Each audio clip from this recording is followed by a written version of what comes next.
जय श्री राम दोस्तों, स्वागत है आपका आज की वक्त पे चर्चा में। आज एक बार पुनः मुद्दा भ्रष्टाचार और उससे जुड़े हुए तार पे, क्योंकि अभी अभी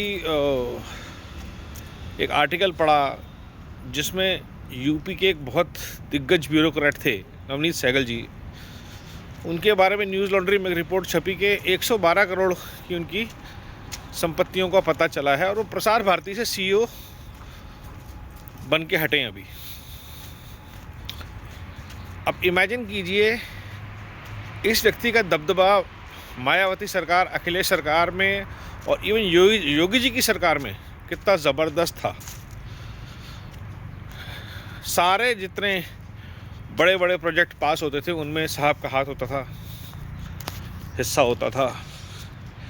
और ये एक ब्यूरोक्रेट है, ऐसे हज़ारों ब्यूरोक्रेट के पास अरबों रुपए की संपत्ति पड़ी है, भ्रष्टाचार का पैसा पड़ा है, देश में पड़ा है, विदेशों में पड़ा है। शेल कंपनीज़ हैं, प्रॉपर्टीज़ हैं, मॉल्स हैं, होटल्स हैं, टाउनशिप्स हैं, रियल इस्टेट में पार्टनरशिप्स हैं, स्कूल्स हैं, यूनिवर्सिटीज़ हैं, और ये सब लूट के केंद्र हैं। और इसी लूट से पैदा होता है आतंकवाद, अपराध, क्योंकि यही वो ब्यूरोक्रेट हैं जो न्याय प्रक्रिया को पूरा नहीं होने देते, जो अपराधियों के संरक्षण में हमेशा रहते हैं, जो कि पैसा आता है। जहाँ इलीगल कॉलोनीज बसती हैं और ये दाएं बाएं देखना शुरू कर देते हैं, पूरे के पूरे शहर एनक्रोचमेंट से बन जाते हैं, पुल टूट जाते हैं, नाले नहीं बनते, सीवेज सिस्टम फ्लॉप हो जाते हैं, स्कूल अस्पताल में दवाइयाँ किताबें नहीं पहुंचती, क्योंकि भ्रष्टाचार की जड़ में लोग होते हैं। आईएएस आईपीएस के कितने किस्से हमने सुन लिए। तो मेरी योगी जी और मोदी जी से पुनः एक बार अपील है कि जैसे आप एटीएस बनाते हैं ऐसे ही आप एसीएस क्यों नहीं बनाते। एंटी टेरर स्क्वाड जब बन सकता है तो एंटी करप्शन स्क्वाड जो होते हैं वो उतने पावरफुल क्यों नहीं हैं।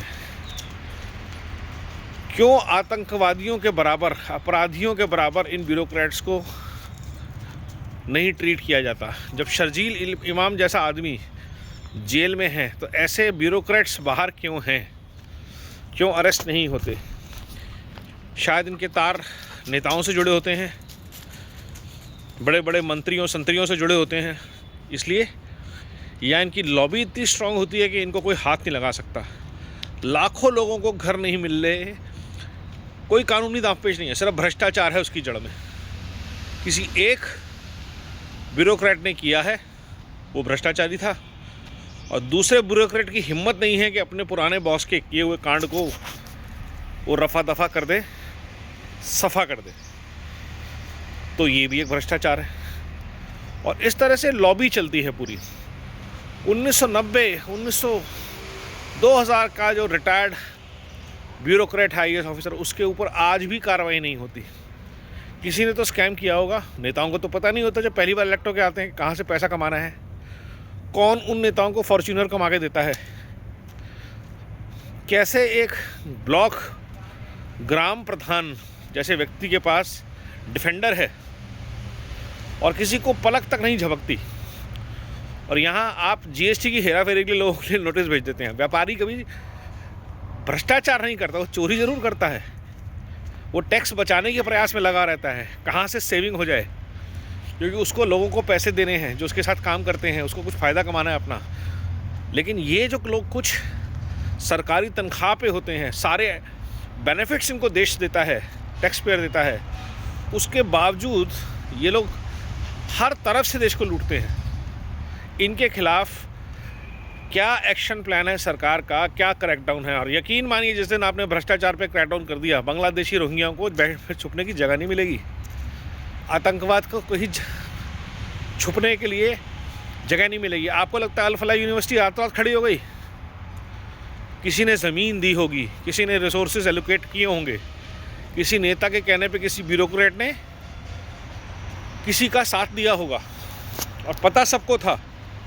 जैसा कि ये भ्रष्टाचार सबको पता है, और आज से नहीं पता है, ये किस्से हमने 2008-9 में सुने थे जब हमने नोएडा में घर लिए थे कि यूपी के बहुत बड़े ब्यूरोक्रेट का इन सब प्रोजेक्ट में हिस्सा पत्ती है। नेताओं का तो था ही था, रातों रात प्रॉपर्टी डीलर बिल्डर बन गए, अरबपति बन गए, लोगों को लूट के चले गए। और ये एक स्कैम है। सो मेरा सरकार से, मोदी जी से, योगी जी से और सारे नेताओं से, भाजपा के खास तौर पे, जितनी तवज्जो आप आतंकवाद को देते हैं, बांग्लादेशी और रोहिंग्या को देते हैं, जो बढ़ते तो रहते हैं लेकिन शायद कभी अपराध करते हैं, उतनी तवज्जो भ्रष्टाचार को भी दीजिए। क्योंकि आतंकवादी हमला रेड फोर्ट हुआ, साल में एक बार हुआ, 20-25 लोग मर गए। भ्रष्टाचार की बलि रोज़ आम आदमी चढ़ता है, रोज़ भुगतता है, चाहे वो नेताओं का हो, चाहे ब्यूरोक्रेट्स का हो। क्योंकि हर भ्रष्टाचारी की वजह से जस्टिस डिले होता है, काम डिले होते हैं, ख़राब होते हैं, सड़कें जान जाती हैं, हर जगह अस्पतालों में पेशेंट्स मरते हैं, स्कूलों में बच्चे मरते हैं, घरों में लोग घुट घुट के मरते हैं। ये जो प्रदूषण है, इसके पीछे भी भ्रष्टाचार है, क्योंकि पॉल्यूशन बोर्ड में लोग काम नहीं करते हैं। जब सांस नहीं ली जाती तब सब ज्ञान झाड़ते हैं। किसी को दिखाई नहीं देता कि अरावली का खनन हो रहा है, क्योंकि सबका हिस्सा पत्ती है। किसी को दिखाई नहीं देता कि धुएं वाली गाड़ियाँ चल रही हैं, क्योंकि वोट बैंक है, ब्यूरोक्रेट का प्रमोशन है। हमें भ्रष्टाचार की जड़ पे हमला करना पड़ेगा, तभी हम एक अच्छे भारत के निर्माण के लिए, विकसित भारत 2047 के लिए काम कर पाएंगे। सिंगापुर आपके सामने छोटा सा बहुत बड़ा एग्जाम्पल है, यूएई बहुत बड़ा एग्जाम्पल है, मिडल ईस्ट, यूरोप। करप्शन पे जहाँ जहाँ क्रैकडाउन हुआ है, ज़ीरो की तरफ गए हैं, वहाँ वहाँ विकास हुआ है, डेवलपमेंट हुआ है, समाज आगे बढ़ा है। भ्रष्टाचार पे लगाम बहुत बहुत ज़रूरी है। नमो भारत, वंदे मातरम, जय हिंद।